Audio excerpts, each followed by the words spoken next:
I'm going to talk you through a process of the 4 ways of listening in conflict. When somebody drops a clanger and instantly you feel that sensation, there's 4 different ways of responding. And depending on how we have been educated and how we've witnessed others in conflict, we tend to hang out in these first 2 chairs. This first chair is, it's your fault that this has happened, and we blame the other. I'll demo that in a minute. The second chair is where we roll when we're like, oh, it's my fault this has happened.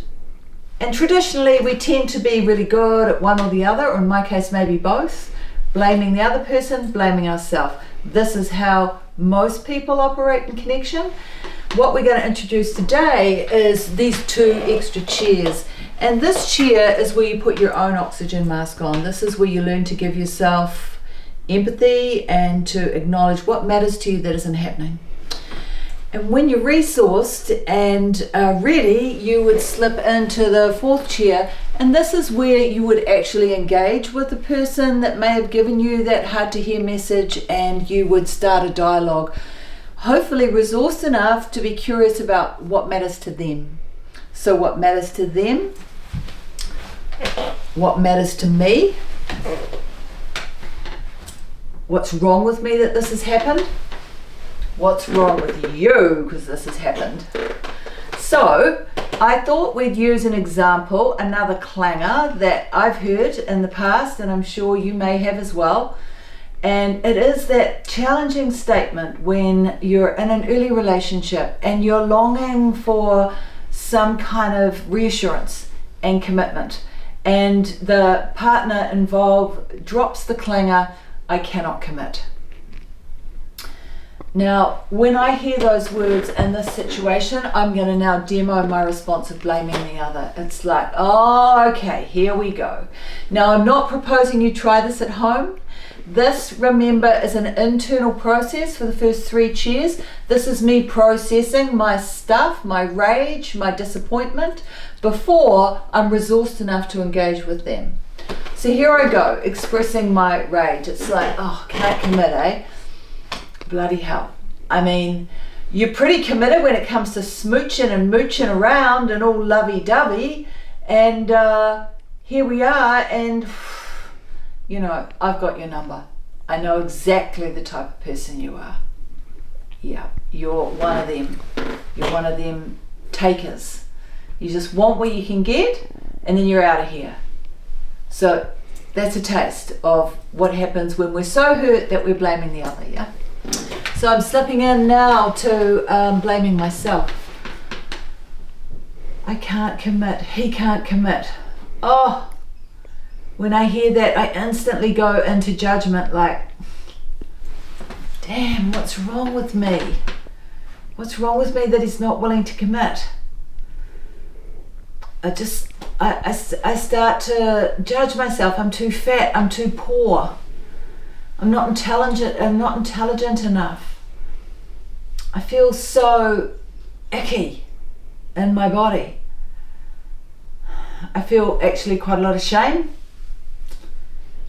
Yeah, not good, not a good place. I can feel myself spiraling into a bit of a friggin' hole. Yeah, that, OMG Susie, if only you were a bit more onto it, this wouldn't be happening, chat. Self-blame. I'm slipping now into self-compassion. Oh, thank goodness for that. Gosh, it's a tough place to hang out. So here I go, I'm putting my oxygen mask on.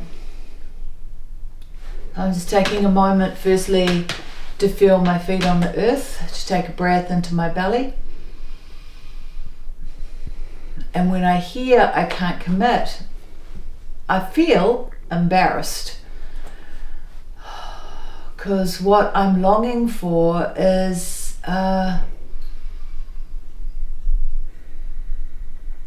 what I'm longing for is a sense of being trusted, being loved, resonance, connection. Yeah, what matters to me in relationship is to have a sense of shared reality, to have somebody that I'm on the same page with, that's interested in me, and shares the same dream. Yeah, when I imagine having the same dream and a bit of resonance and some trust, then yeah, I feel resourced, I feel relaxed.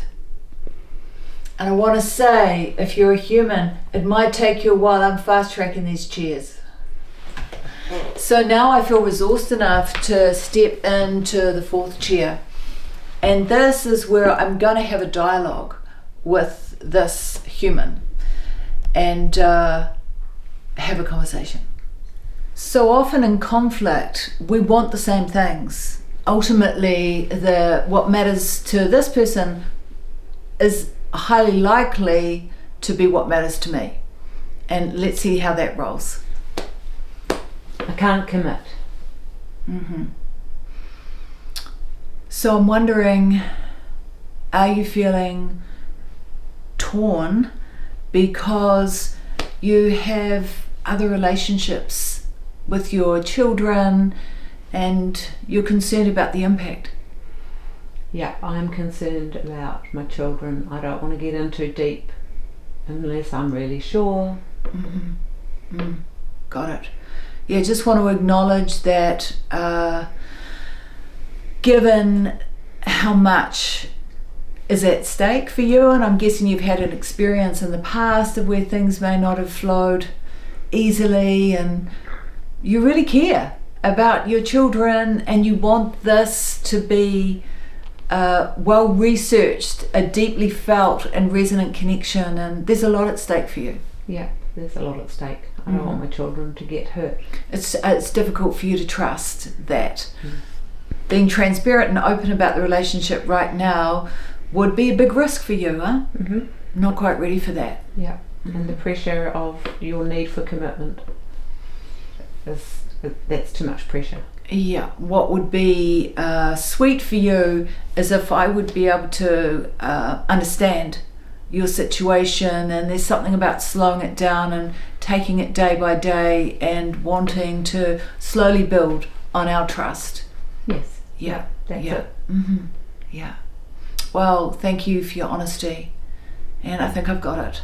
Cool. Yeah, thank you. So if you find yourself in a jam, in a tricky situation, this is one of a myriad of processes that support a shift to happen. So reach out if you need to.